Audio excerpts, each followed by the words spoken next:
कि भारत का अधिकांश बेरोजगार बहुत सारी चीज़ें नहीं जानता, जबकि मंत्री और बड़े बड़े नेता मलाई खा जाते हैं। कैसे खा जाते हैं? क्योंकि उनको पैसा कमाने के सारे सोर्स पता होते हैं, शॉर्टकट्स पता होते हैं, और ये शॉर्टकट्स बहुत ही घिनौने और बहुत घटिया हैं।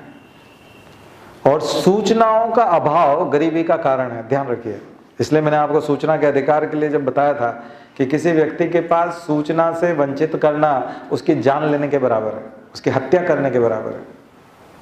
अगर आपने किसी को कोई सूचना नहीं पहुंचाई, मान लिया जाए एक व्यक्ति की नौकरी लगी और उसको 1 लाख रुपया महीना सैलरी मिलने वाली थी, और पोस्ट ऑफिस ने वो सूचना छुपा दी और वो लेटर उस तक नहीं पहुंचाया।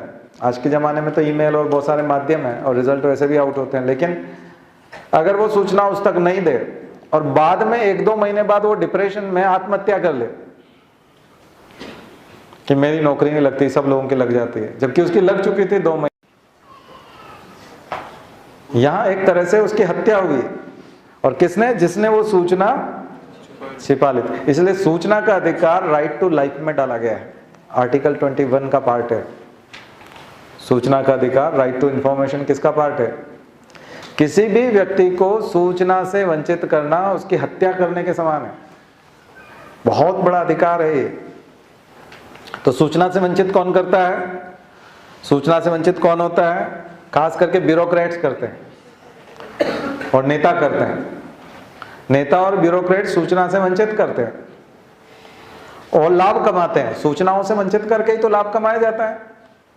जैसे मैंने आपको बताया कि एक सेंट्रल गवर्नमेंट का एक प्रोजेक्ट है, वो किसी जगह आने वाला है नज़दीक में, इसकी केस स्टडी भी आती है। आप यूपीएससी की केस स्टडी, एमपीपीएससी में केस स्टडी देखेंगे ना, कई बच्चे बोल रहे थे केस स्टडी के बारे में कि और कुछ होनी चाहिए, तो ये मैं आपको दे रहा हूँ। आ भी गई है एक बार, मैंने क्लास में बताया भी था और उसके बाद ही आई है ना, मैंने नहीं डाली ठीक है। तो वो क्या था? वो ये था कि कलेक्टर के पास एक, जैसे सेंट्रल गवर्नमेंट से प्रपोजल आता है, और प्रपोजल क्या आता है कि आप हमको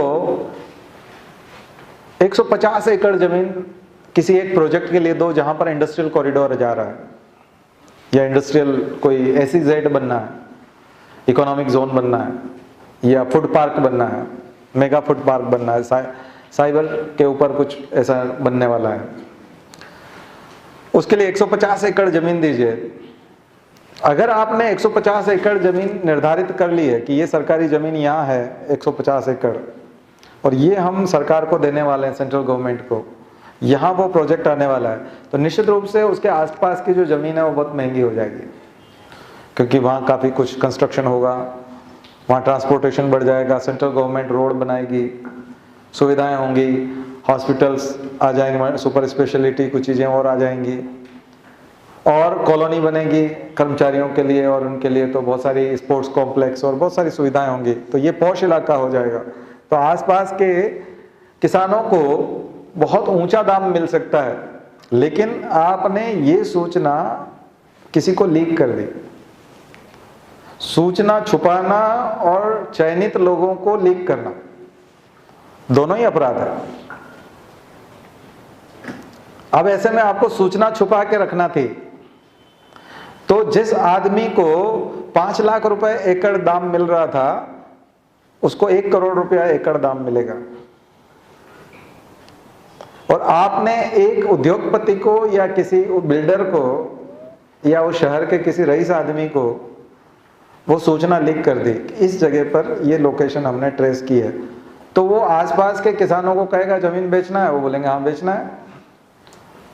तो 5-5 लाख एकड़ में वो बहुत सारी जमीन अरेंज कर लेगा, और एक एक किसान के साथ 95 लाख एकड़ का, 1 एकड़ पे 95 लाख का धोखा हुआ है।